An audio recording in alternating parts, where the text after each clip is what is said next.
You're not lazy. You're not unmotivated. You're just addicted to something that has kept you stuck. Your potential. It's very possible that you have so much massive potentials and it never comes to fruition. But here's what I've noticed about people with massive potentials. It's that we are really good at falling in love with our potentials and we love the idea of becoming something great. But that's where we stop. We believe our potential is actually a ticket to the world. So everywhere we go, what we keep talking about is how great we think we can become. The gap between dreamers and doers, it's not really much. I'll just be giving you 3 points, right? That I think that if both of us can actually work on it together, it's actually going to profit us.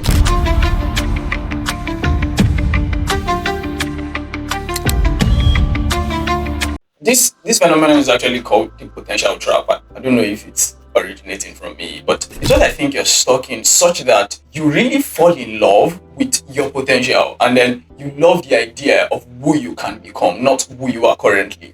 And of course, that's not a bad thing. It's not even terrible. It's like one of the best gifts you can give yourself by having to believe in a version of yourself that you can become, provided that you're ready to walk the walk to become that person that you want to become. But it's always the opposite when people start getting trapped in the idea that their potential is actually their life. It's very possible that you have so much massive potentials and it never comes to fruition, right? And you have big dreams, which is even a reason why I think that you're not lazy. I mean, those big dreams should be able to motivate you in times when things are not going very well. You see yourself crushing it. I also see you crushing it, right? At least for the fact that you're watching my video, I'm rooting for you. And by the way, maybe you're actually going to build the biggest business in Africa, right? Or even in the world as an African, as a Nigerian, wherever you are, right? But here's what I've noticed about people with massive potentials. It's that we are really good at falling in love with our potentials and we love the idea of becoming something great. But that's where we stop. We believe our potential is actually a ticket to the world. So everywhere we go, what we keep talking about is how great we think we can become, the kind of plans we think we have, and how that this thing is in our head, that the moment it takes shape, the world obeys, the world kneels down. But most of the time, it's not usually like that.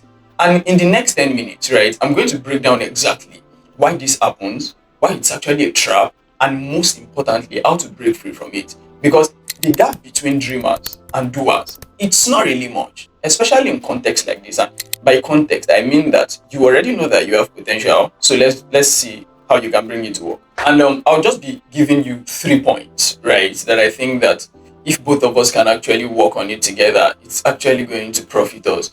And before I actually go to the first point, if you've been loving what I've been saying since morning, I mean, you've been liking it, that's why you're here till this point, just kindly click the subscribe button and the like button. And please, you can actually share with your friends that you know that they need to hear something like this. And by the time we are done, we are going to have something to do together such that we move towards our goals together. We don't die in the world of potential. So the first point is actually that, why does potential feel so good? Now, the point is, let's talk about why potential is very, very addictive.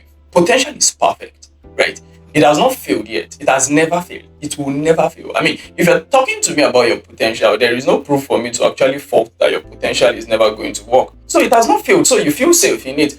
When you're living in potential, you get to imagine success without actually risking failure. So it's a safe place for you to be. Whenever you think about potential, you see a world of possibilities. You do not see a world of encountering mountains and solving this problem and solving that problem. So you can post about your plans on social media. You can talk about your plans at parties. In fact, whenever you go to those kinds of conferences, especially startups, builders conference, you get to link up with different people to say that, hey, I'm working on this, I'm working on that, something like this in my head. And then what's usually the answer of the other person? Oh, this looks good.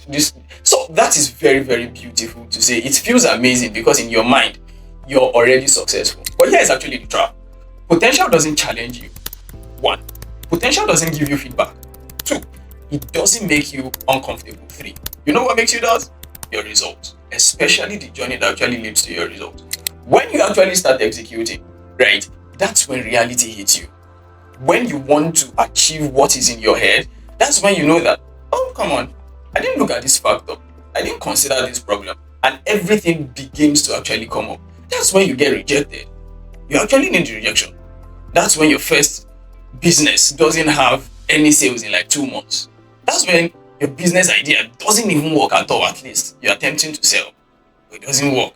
And your brain says, hey, did you remember when we were actually thinking about this whole thing in your head and it looks like that's where life stops. You know what happens after your brain says that? You retreat. You go back to where you usually were, in the world of potential, where you usually fantasize and think about all of these things, and then you think you're in a perfect world. The moment you return back to that place, you're stuck again. It's a trap. And that's why potential is so addictive, because it is safe. Execution is the risky one, but growth only happens in the risky zone. And you see, the first thing I actually want us to do is I want us to bring out our journals like we usually do.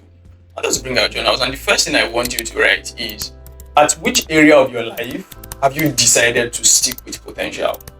In other words, it usually looks like, what are the things I really want to do, but I've always just written about it. I've always just told people about it. I've always just done this. I've always just done that. Write it down. I want you to write it down as much as you can ever find. Many of us have just one, because some of us are actively doing something. Many of us have like 2 or 3, but some of us, almost all of our plans are in the potential zone. I want you to write it down. And by writing it down, you are bringing it to life little by little. So now that we actually know why potential is actually addictive, the second point is actually that let's move from potential energy to kinetic energy, right? Potential energy, for those who are not science student or something like that, potential energy is not the energy generated due to your position, while kinetic energy is the energy that has to do with motion. So currently, we are in the world of potential. We are likening you to someone who is operating with potential energy. And then my advice to you today is that you should move to kinetic energy. And one of the major reasons why to move to kinetic energy is always a problem is actually that we often confuse preparation with progress.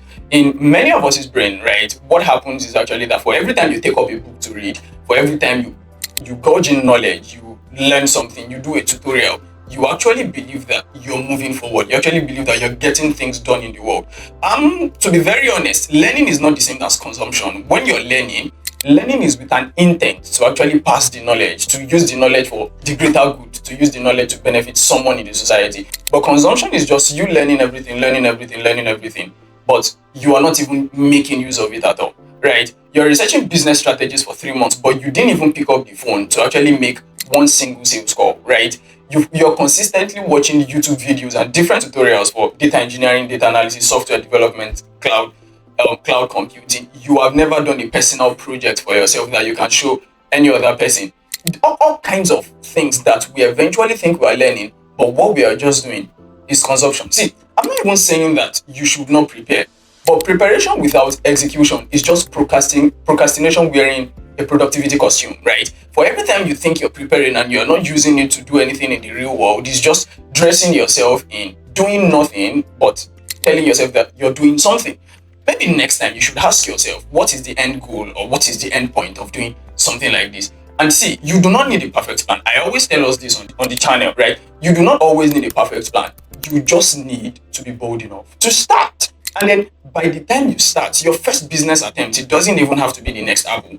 Your first point at calling someone doesn't have to lead to a sales conversion, right? You just have to start. And most of the time, when you start, you see that number one, you realize that it's not as easy as it seems in your potential. And number two is it's not as hard as other people have made it look. And it's at that point that your potential can decide, or you can decide to make your potential worth something. And the way you make it worth something is by moving it towards a kinetic step. So the next thing that we are going to be doing, right, is in our journal. I mean, it's journal time, right? Is that you're going to write something that you've written things that it's been a potential world, the world of potential. What you're going to write now is, because for those of us who probably have multiple things on there based on different reasons, you just want to pick some things that you're going to move from the world of potential to kinetic, right? I want you to write that. And you want to work on it as soon as possible. Something, let's say this week, next week, this month, it has to be on your list every time. And we're still going to talk about how to optimize our daily life. But for now, just list that and then commit to it.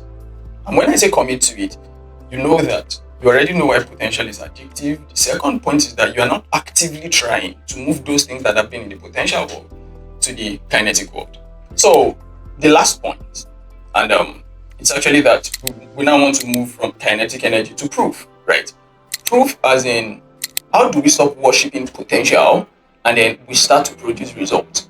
And see, your results doesn't have to be that you completed building a plane. Your results doesn't have to be that massive. It's just the little things of today, the little things that you've been able to do. I mean, if you say you're going to go to gym, the result looks like you went to gym, even if it is for 5 minutes, it's a result, right?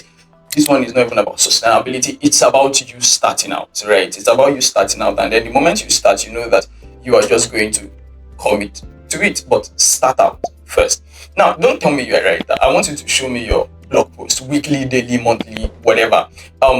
Stop building vision boards, right? I want you to start bringing in evidence. The things you've written on your vision board, what are the little things, the smallest things? And I think in startup they call it MVP, most valuable product. The smallest thing that you can start to attack on your vision board, right? Don't always be quick to tell us that you're disciplined. Just show us your consistency. Most of the time, one thing I've followed is actually that I should not speak most of the time. I should just show evidence. You know, that word that says that action speaks louder than voice. See, here is what it looks like practically. The things you've written down, I want you to look at them again, and I want you to write what you will do. I know that you've written those things like potential work, the things you're going to move to kinetic energy, and then what you're doing now is those things, the things you've moved to kinetic, that are going to move to kinetic energy. I want you to write the smallest things that you can do to actually set them in motion. You're going to commit to this for like the next 1 month, the next 2 weeks, the next, depending on what you want to do. If it is sales, you want to commit to calling somebody, you want to commit to selling something, you want to commit to telling the people around you that you sell this, right? And that is what I expect you to do. And so you want to do it before you go to bed tonight, right? Because the moment you don't do it today, or you don't do it before you go to bed, by tomorrow it becomes something that your brain has pushed back, right? And then it's not like the first thing on. As you're watching this, I want you to get your journal and then do those things that I've mentioned. And see, in conclusion, finally, it's not actually that I'm trying to crush your dreams. In fact, it's the opposite, right?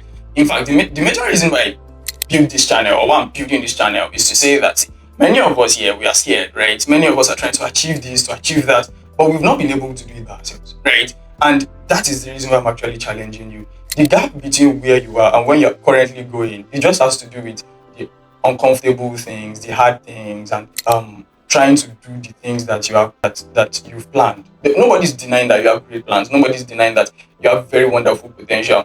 But I'll be very, very, very happy if your potential is actually brought to light when and if you actually follow this the 3 points that I've mentioned. See, stop falling in love with the idea of your future, even though you're right, but start working towards what the future actually looks like. If you want to watch why I started this channel, I'll link the video here. And it's just to say that, see, you don't have to have all the answers before you start. Just start. Yeah. Thank you.